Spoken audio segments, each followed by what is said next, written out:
Siklus Krebs ini sering juga dikenal sebagai siklus asam sitrat. Alasan mengapa disebut siklus Krebs adalah sebagai bentuk penghargaan kepada Hans Krebs, seorang ilmuwan dari Jerman yang merupakan penemu dari siklus Krebs ini. Siklus Krebs ini terjadi di matriks mitokondria. Nah, bagaimanakah prosesnya? Secara singkat, penjelasan tentang siklus Krebs ini terdiri dari 8 tahapan. Mari kita mulai.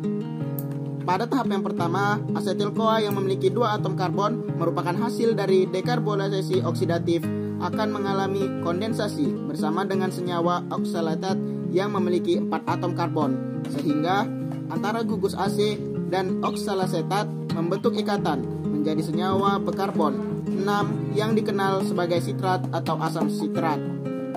Karena asam sitrat ini merupakan senyawa yang terbentuk pada tahap pertama, siklus ini dikenal sebagai siklus asam sitrat. Pada saat pembentukan asam sitrat ini, Co akan dilepaskan sehingga sitrat tidak memiliki koenzim.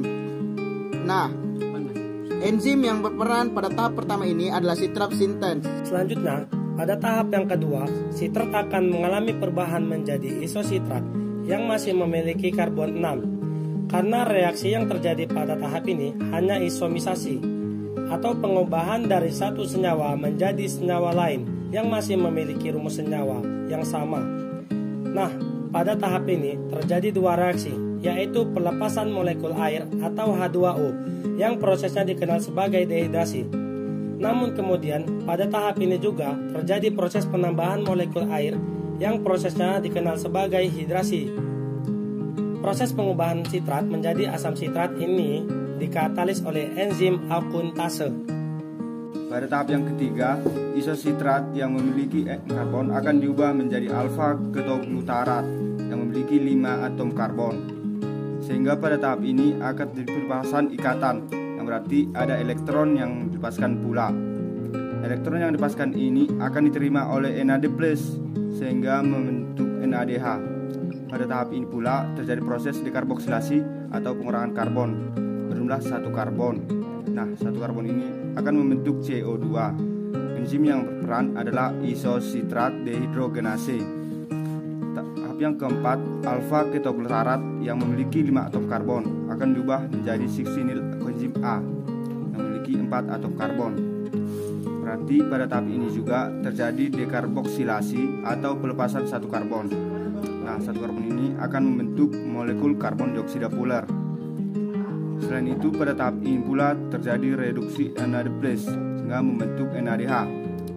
Karena pada tahap ini terjadi pengubahan dari alfa ketoglutarat menjadi suksinil CoA, berarti terjadi penambahan CoA yang masuk pada reaksi ini. Sehingga CoA akan berkaitan dengan senyawa suksinil, bentuk suksinil CoA. Enzim yang berperan pada tahap ini yaitu alfa ketoglutarat dehidrogenase. Tahap yang kelima, suksinil CoA yang memiliki 4 atom karbon akan diubah menjadi suksinat yang memiliki 4 atom karbon. Pada tahap ini tidak ada pengurangan atom karbon seperti tahap sebelumnya. Tapi pada tahap ini terdapat beberapa reaksi, yaitu fosfat inorganik atau PA akan berperan pada tahap ini sebagai pemutus ikatan koenzim A yang terdapat pada suksinil, sehingga tahap ini CoA akan dilepaskan pada fosfat inorganik akan berkaitan dengan GDP membentuk GTP. Namun pada beberapa sel fosfat yang telah membentuk GTP akan ditransfer lagi ke ADP sehingga membentuk ATP. Baik GTP ataupun ATP keduanya memiliki energi yang setara. Enzim yang berperan dalam tahap ini adalah suksinil CoA sintase. Tahap yang keenam yaitu suksinat yang memiliki 4 atom karbon akan diubah menjadi fumarat yang memiliki 4 atom karbon pula. Nah, pada tahap ini terjadi pelepasan elektron sehingga elektron akan ditangkap oleh FAD membentuk FADH 2 kali. Enzim yang berperan untuk mengkatalisir senyawa suksinat menjadi fumarat adalah suksinat dehidrogenase. Tahap yang ketujuh terjadi pengubahan fumarat menjadi malat. Enzim yang berperan pada tahap ini adalah fumarase. Pada tahap ini terjadi penambahan air atau H2O yang prosesnya dikenal sebagai hidrasi. Selanjutnya, tahap yang ke-8, malat akan diubah kembali menjadi oksalosetat. Pada tahap ini pula terjadi pembentukan NADH yang berasal dari NADH+. Enzim yang berperan dalam tahap ini adalah malat, dehidrogenase. Dengan demikian, dalam satu kali siklus menghasilkan 3 NHDH, 1 FADH 2 kali, dan 1 ATP.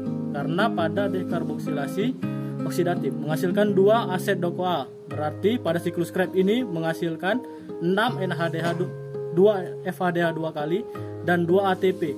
Nah, itulah materi tentang siklus PET.